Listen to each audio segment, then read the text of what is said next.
The United States of America has a huge problem, and the U.S. government is doing nothing about it. Thousands of illegal immigrants are pouring into America through our southern border. These illegal immigrants are not just coming from Mexico. That's the huge misconception. They are coming from over 181 different countries, but they're using the southern border as their entrance point. And the U.S. government has done absolutely nothing about it. It's like they're just letting them all in and they don't care. For the longest amount of time, I tried to ignore this massive issue, but at the end of the day, it does affect our economy. Because if you think about it, we are literally on track during the current administration to have 15 million illegal immigrants in the United States.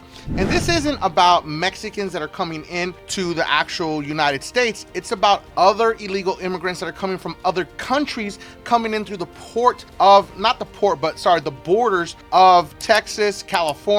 They're really coming in through the massive southern border. And this is going to create a bigger problem because we already have a lot of problems. We already have a homelessness issue in the United States. What is this going to do is going to amplify the problem for Americans. And a lot of people like to say that these illegal immigrants are going to be getting resources that regular Americans just don't even get the option to get. There's always some type of ulterior motive. There is a bigger picture to every big story. And as you may notice, this story gets amplified as we get closer and closer to election time. But the fact of the matter is, it is a real issue. This isn't just about politics, but politics do truly control it. This is what Americans are fighting over. You have red and blue, purple and yellow. All of these political sides are fighting against each other, pointing the finger at each other, when the real fact of the matter is nobody is paying attention to the bigger picture. What does this truly mean? Let's look at this story of all these immigrants that are being kicked out of shelters in New York City because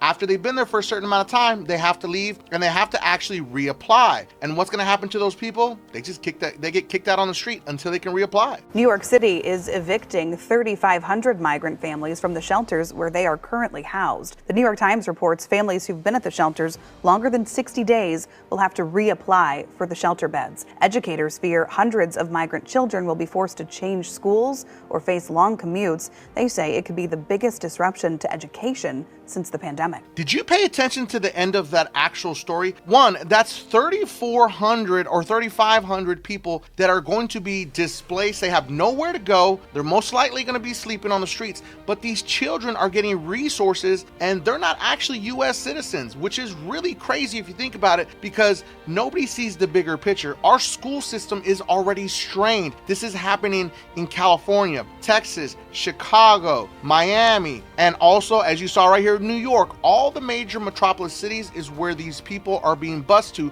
and these kids are taking the resources from actual U.S. citizens. And listen, I'm a Latino. I was born and raised in California. I did grow up with the privilege of being born and raised here, but at the end of the day, this is going to have a huge impact on our economy and our school systems. That's just one small part. So we're going to let the Republican side actually speak here and see what they have to say. They've brought an ex-ICE director to actually talk and have his own key points and talk about what he believes is truly happening, because he was actually on the front lines out there. And then later on, we're also going to let the actual Democrat side talk and see what they have to say. But you're going to notice something very interesting, how both sides are going to be pinning each other and poking at each other. It's just a big circle jerk. Let's be honest with each other, everybody, okay? But I have a crazy perspective that you do not want to miss. But first, let's see what the Republicans got to say. Earlier, both you and Mr. Edlow, you said this is by design. This is intentional. I mean, and you basically, I think if I got it right, you said three main things. Stop building the wall, get rid of Remain in Mexico, and release people when they get here. And that incentivizes people to come from, I think you said 181 countries, come to the border. Because they know there's no wall to get over, there's no wait in Mexico, and they're going to get released to wherever they want to go. Is that right? Absolutely. The first few days in office, President Biden signed over 90 executive orders abolishing all the policies that were proven effective based on numbers. Anybody can go to cbp.gov and look at the numbers. But I want to address one thing real quick. President Biden voted for border barrier. He voted for the Secure Fence Act.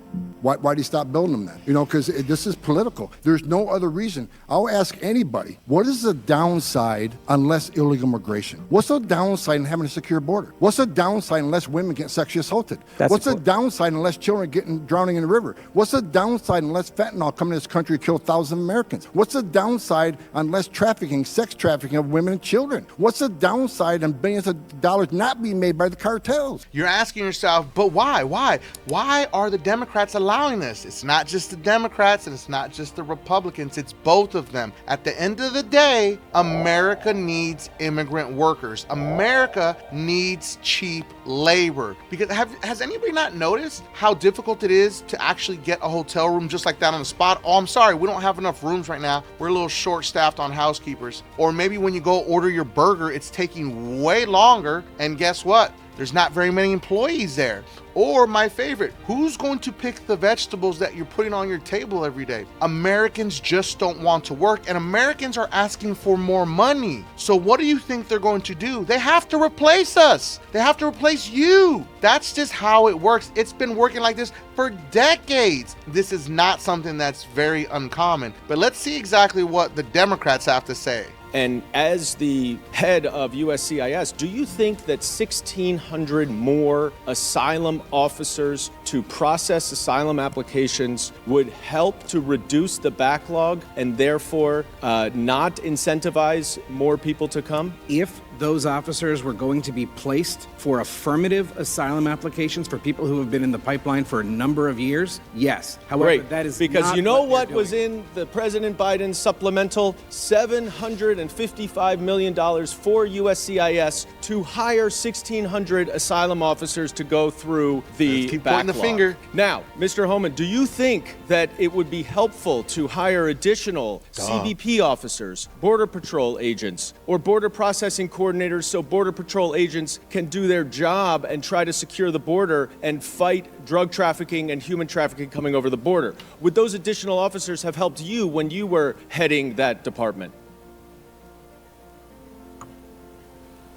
Hiring more officers to process more quickly, release more quickly. I'm not asking about people. I'm not asking about what I asked. I asked separately about CBP officers, HSI officers, Border Patrol agents, security enforcement officers. Secure the border. Would that help to secure the border? If you this is not a resource issue; it's a policy issue. That's not my question. My question is, would it be helpful? Would it be helpful? The Of course, answer, of course, having more border patrols is always helpful. Exactly. And yet, this Republican Party does not want to add $4.46 billion that was in the president's supplemental appropriations request to go to the Customs and Border Protection to. Don't believe me. I'm just Mike, the credit guy. I only know about credit, right? But as a matter of fact, I used to be a chef. I was in the trenches as a sous chef in some of the best restaurants in North Carolina. And some of the best kitchens that I managed were fully staffed with illegal immigrants that were Mexicans, that were the best, hardest workers around. And guess what? Those hard workers also want more money at the end of the day. So those people got to get replaced by people that want less money. It's insane. It's just this vicious cycle that we keep pushing in the United States.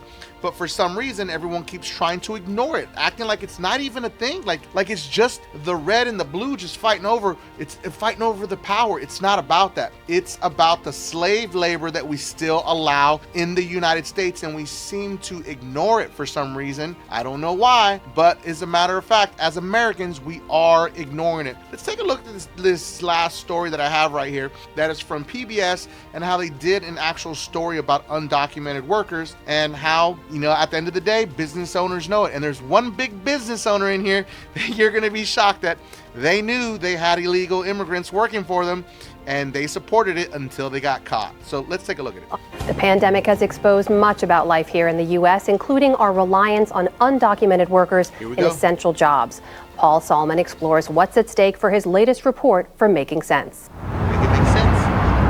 In affluent Mount Kisco, a New York City suburb, undocumented immigrants for hire. At the train station, at Henry's Deli, and at Neighbors Link, a nonprofit that serves the newly arrived. They line up at 7, contractors, even just homeowners like Tony Archie soon follow. Trees came down on my property, so I want to move the firewood from one side of the house to the other. And he's spreading mulch, a two-person job for which only one worker was available. He's 17 hours today. How many hours is he going to work? ¿Cuántos horas? In the end, no deal. Pool company owner Chris Carthy also out of luck. There's a labor shortage across the country. Even at Neighbors Link? I come here every blue moon to pick up those extra few hands for excavation, and we can't get anyone. And so the nub of the economic argument for letting some 11 million undocumented immigrants already in the U.S. remain legally. So let's just be clear that immigrants are coming to this country because of our thirst for this workforce. Carola Bracco runs Neighbors Link. They are taking on jobs that often complement the workforce that was born in this country because of the fact that they're willing to do these jobs. Jobs in agriculture, construction, landscaping, cleaning. And who's bussing tables at restaurants, washing dishes, cooking? This is the apron with the logo. This man, whom we've decided not to name, has worked in restaurants for 20 years since slipping across the desert from Mexico. A couple restaurants in Manhattan. Also, I used to work in the airport, JFK. Catering for American Airlines. In 2008, he moved up to Trump National Westchester Golf Club. Were there many other undocumented people in the club? A lot. I would say 30% of the employees, maybe more.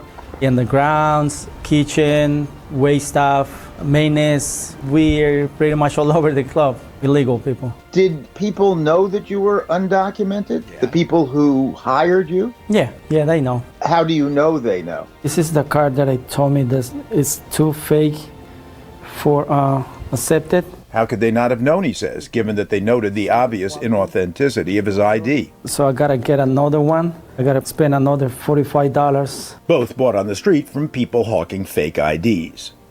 Now, before you come for me in the comments and say they're taking our jobs, at the end of the day, ladies and gentlemen, no immigrant out there is taking the job that you do not want to do. Americans don't want to be out in the fields picking vegetables. Americans don't want to be in hotel rooms making beds up. Americans don't want to be bussing tables. Let's just be honest. And also, Americans are asking for way more money, and the economy just cannot run on high-paid people.